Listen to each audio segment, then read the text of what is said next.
right, guys, Glenn Cunningham, Keller Williams here. This is the conversation with Amanda Elrod. So, Amanda, thanks for joining us today. I appreciate you so much. You're welcome. All right, let's get this going. So, as usual, let's just start it off here. Tell me a little bit about you. Well, I'm in my 18th year of selling real estate. I live in Benton and have primarily worked in the Saline County market. I have two sons. One's about to turn 16, so he'll be driving soon. And then I have an 8-year-old who's in 3rd grade. And then my husband Daniel is a builder, so we're kind of in the same industry and sometimes work together, which is really neat and fun. And we live out in the country and just kind of live that Benton country life when we're at home. I love it. Okay. Well, good deal. So, you've been in real estate for 18 years. What did you do before real estate? So I really did not have a type of career job before real estate because I was in college until 2007. And when I graduated, I didn't know what I wanted to do. I thought I wanted to be a chef and open a bakery. Oh, really? A lot of people don't know that about me. I took a semester of culinary school. And so after I graduated college, I went and worked at a couple of local bakeries and realized that that was not what I wanted to do for a career for all day long. It just was not as fun as doing it at home. And so my husband was framing homes back then, and he suggested that I look into real estate.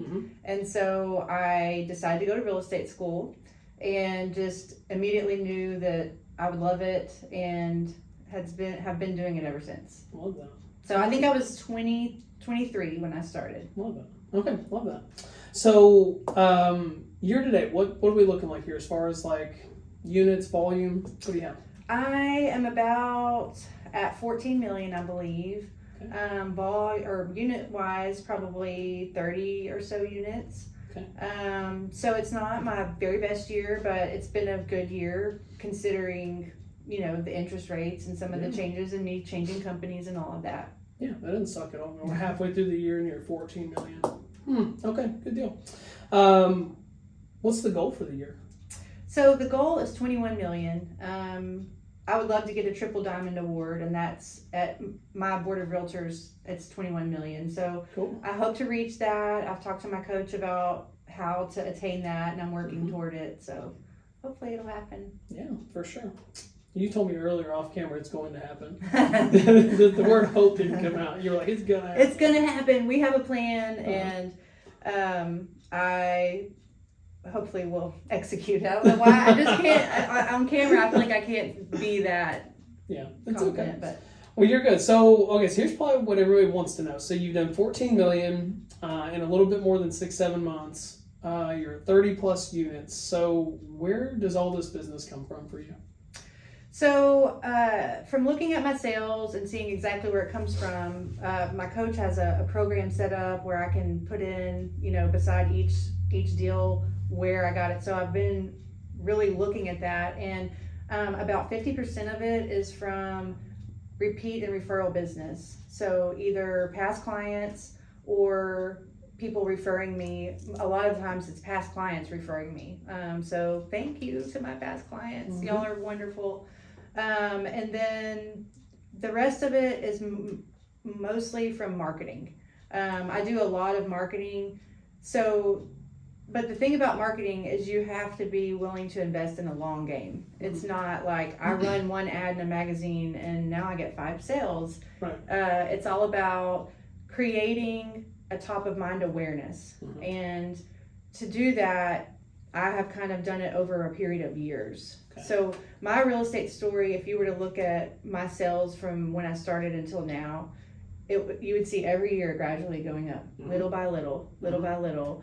And now a lot of times, people will call me, which is really nice. And they'll say, I'll ask them how they heard about me, and they'll say, oh, I just see you everywhere. Right. I just see your name everywhere. Right. And so I think sometimes, especially in my area, when people say, who's a realtor, I'm one of the first names that comes to their mind. So, but it does take time to create that. So when they say, like, I see you everywhere, so what do you do to systematically communicate with those people? So you mentioned, like, you might do something in a magazine, right? Mm-hmm. What else do you do? So I do a lot of mail outs. Okay. And you know, a lot of people will say not to spend money on mail outs anymore. And I think that could be true, except for just sold postcards and if you're farming a neighborhood. So I farm Hurricane Lake Estates, and I always do just listed and just sold postcards for houses in there. And there's other types of postcards you can do too, and I'm actually learning more about that. But people really do at least glance at those, because what other houses are selling for affects the value of their home. So they're curious. And it's got my picture, they see it, and of course they throw it away, but my face is getting in front of them. That neighborhood also has its own neighborhood magazine where they feature a family every month. And I have the ad with the featured family. Oh, that's cool. So if you open it and you read that article, I have a long vertical ad there. I do a lot of social media marketing. I also have a billboard. I had 2 billboards at one point, and so a lot of people will comment on that. And with my database, there's a lot more I could be doing that I'm learning through Keller Williams, and that's my big goal for this next quarter and next year, is to really work my database and get more face-to-face with them or have more actual conversations. But I do have touches with my database through mail outs. I do 2 mail outs a year. Okay. One is, we're actually doing it next week, and that is sending out Razorback football calendars. And everybody loves those. They hang them on their fridge. My face is right there. It reminds them that I'm still a realtor. And then every January I send out calendars for the year. And I'll have about 500 of those go out. And so they hang it up there for the whole year on their fridge. So even if they're not consciously thinking of me, they're seeing me every day. Right. And so those little cutesy little things that you might not think are effective are. And I even have clients that if I was late sending them out one year, they text me, "Where's my calendar?" Oh, that's They awesome. actually really, a lot of them really use them. That's great. So it's a lot of things like that. Another thing that I've done is I have a program that I pay, or a service that I pay for newsletters to get emailed out to all my clients that I have email addresses for. And that is something I really want to transfer into Command because it's free. Yeah. And I pay $50 a month for it, which isn't bad, but the one in Command is going to look way better. It's going to be more efficient. And so I'm just working on getting it all transferred. I love it. What do you put in those newsletters? Like, how do you stay relevant? So it's a lot of information about what's going on in the market, what's going on in the economy. Sometimes it's tips about, things to do for your home, ways to decorate, just things that are interesting to people. And I don't know that a lot of people read the whole email or anything, but just getting in their inbox and them seeing my name is a reminder that I'm still working. Not only am I still a realtor, I'm still actively working, I'm still pursuing them, I haven't forgotten them. And I think just those little things can go a long way. Love that. So it sounds like it's a lot of mail outs going on, it's a lot of newsletters going on, it's calendars, it's your face is in their kitchen, which is the number one used room in the house. Any other personalized touches at all? Like, do you do like any client events? Do you ever like cold call your people, or just do like a monthly, quarterly? Do you do things like that? Some people do, some people don't. So I haven't, and that is something I'm really excited to implement. I mean, I have done a few events. Like one time I did an event in Hurricane Lake Estates and rented a bouncy house and did face painting and invited everyone to come out, and we had a lot of giveaways and things like that. But I want to do it on a more consistent basis, and I think part of why I've never done it is I haven't learned how to make it a priority. I haven't known how to time block.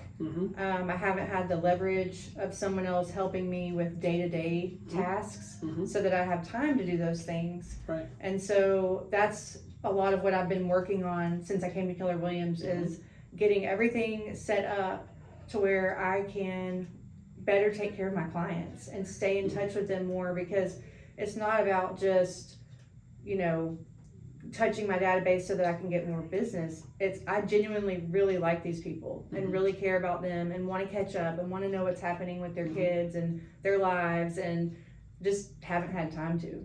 Love it. Okay, good. You kind of led me to the next question. So, so you've been in real estate for 18 years now, and you recently came to KW, and you were with a certain other brokerage for the entire time before that. So you had so many options. I mean, there's thousands of brokerages out there. People would love to have you. Why did you choose KW over everyone else?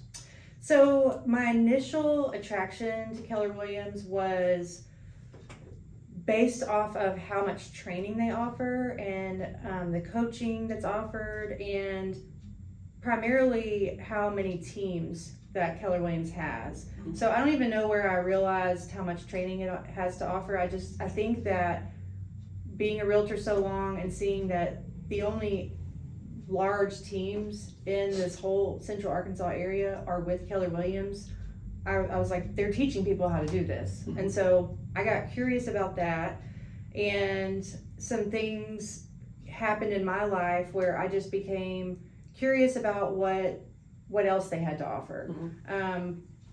But they never had a Benton office or a Saline County office, and so it really wasn't an option for me because I'm so rooted there and wanted to have a local office. And so when that became an option of having a local office, I was like, oh, I want to really look into this further. And then, as you know, I got to go to the family reunion convention in Las Vegas, which was amazing.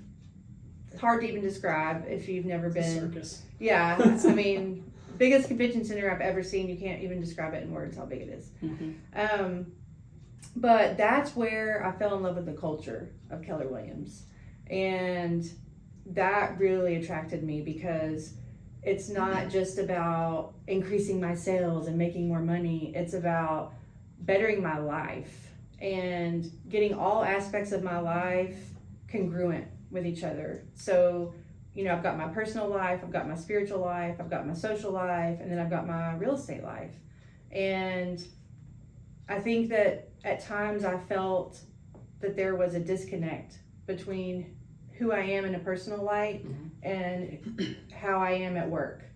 And I think anytime that we're not kind of the same everywhere we go, there's a little bit of dissatisfaction there. I think they call it dissonance. And so I think that's really what attracted me, was realizing that there's a company that teaches you to take care of yourself personally, to be healthy, to, exercise, and to say, even if your goals aren't to increase your sales, it might be to sell a little bit less so that you can spend more time with your family. That's what you need to do. And that they encourage people to become an entrepreneur and to be self-sufficient in their business and to find a way to make their business fit with their lifestyle and their goals for their family in a way that is really satisfying. It's not always just about, let's all sell more so we can make the company more. There's a belief that if everybody is doing their best and really following the dictates of their heart, that everyone will be successful.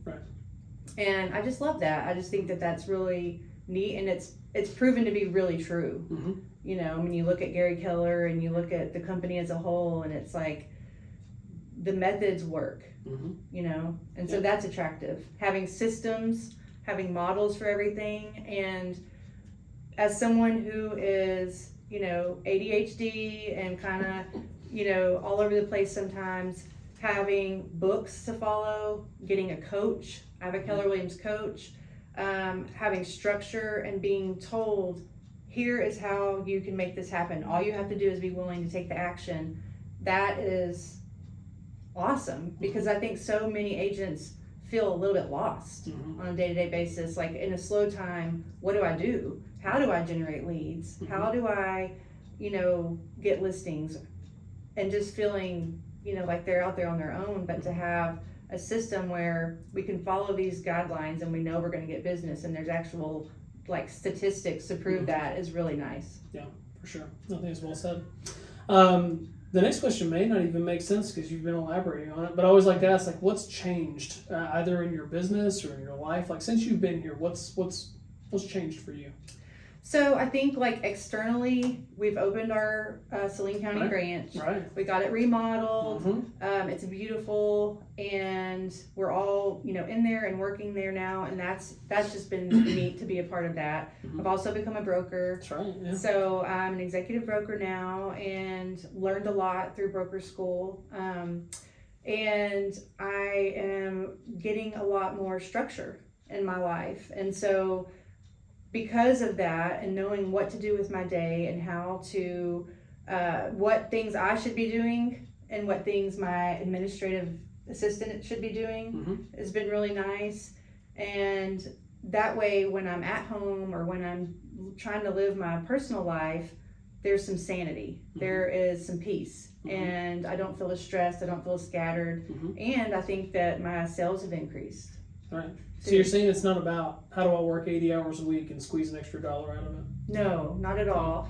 I think for me, the biggest goal is growing my business without having to work more. I'm not lazy, and I'm not one of these people that doesn't want to work at all and just wants paychecks to roll in. I'm willing to work, but I'm not willing to work at the expense of my kids or my husband or my other commitments that I have. And so you hit a ceiling at some point where if you continue to grow your business, but you don't know how to leverage it and you don't know how to grow a team, you're just going to be working twice as much. That's right. And when you start doing the numbers, you aren't even necessarily more profitable. That's right. You're making more, but you're spending more, your taxes are higher. So having a coach, having books, having systems and methods that show how to make the numbers work it's amazing. I'm surprised that it's taken me this long to be given this information or to see it, because we're not just salespeople, we are entrepreneurs. Whether we realize it or not, we are. You're running your own business, and there's expenses, there's taxes, there's overhead. You have to know, how much can I really spend on this to still be profitable here? How much can I afford to pay an assistant? All these things. And if you have no benchmark for any of that, you're just flying blind. And that's what I've been doing for a long time, is winging it. You told me that when you first got over here after first couple months of coaching, you said one of the biggest changes was you're now running your business like a business. And you said before that you were just flying by the seat of your pants, just running around crazy, just doing your thing, which to a high level, you're doing that, right? And so I'd love to hear that. So, okay, so vision for the business. Where are you going? Let's say 5 years down the road, where do you want to be? So I'd really like to have a full team. I hired an EA probably about a month and a half ago, and so we're still in the process of getting trained, but he's been wonderful, and so that's been a huge help to me. It's freed me up some so that I can do more of the running of the business and the lead generating and the touching, with my database and my clients and all of that. So that was part of the goal. As I continue to grow, I would like to have some buyer's agents and the other team members that you would see on a typical team, people that run the database and people that do all of the paperwork and have a different role for each person. That's a big goal of mine. I would also love to have a staging company as part of my team, to where every one of my listings is being staged, even if they're occupied. That's kind of like a long-term goal, but that's just something I've always wanted to do, is to have every listing looking like it should be in a magazine. Absolutely. Good. All right, well, we'll land the plane here. I always end it with this. Any advice you give to agents out there? I think a lot of people watching this, here you've done $14 million in half of the year, and they say, wow, I want to do that. What would you say to someone that's just nowhere close to that, but they want to be you? I would say to start with where you're at. You have to, like how it worked for me was building up a little bit every year, a little bit more every year, and being intentional about things and knowing that it was going to take time, and just being very consistent and putting those marketing pieces out, doing open houses, being willing to help other agents that are busy and kind of shadow them some, and just really putting yourself out there and being yourself, really just being positive and believing in yourself and working hard, and it'll pay off. Yeah, I like what you said about being intentional. I think a lot of times people are too general. Mm-hmm. Like they just line out there to go find people, and they're not very specific on what exactly they're going to do. Because what it sounds like with you is that you have a rhythm to your business. Like you know exactly what you're going to do. You know when the mailers are going to go out. You know when the calendars are going to go out. You know when everything else is going to happen, right? So you've got this down to a system. So you're very intentional and you're consistent with that. Yes, and there are ways I want to be a lot more intentional, but there are a lot of things that I've done well, and it's all the things that had a plan, all the things that had a date, that had a deadline, you know, that I was committed to, that we followed through with. They pay off. Yeah. They always pay off if you follow through. Absolutely. Okay. Anything else? Let me think. No, not when I'm put on the spot. That's what I'm. All right. Well, I appreciate you being here. Thank you so much. You are so welcome. Perfect. Thank Thanks you for having me. Thanks, guys.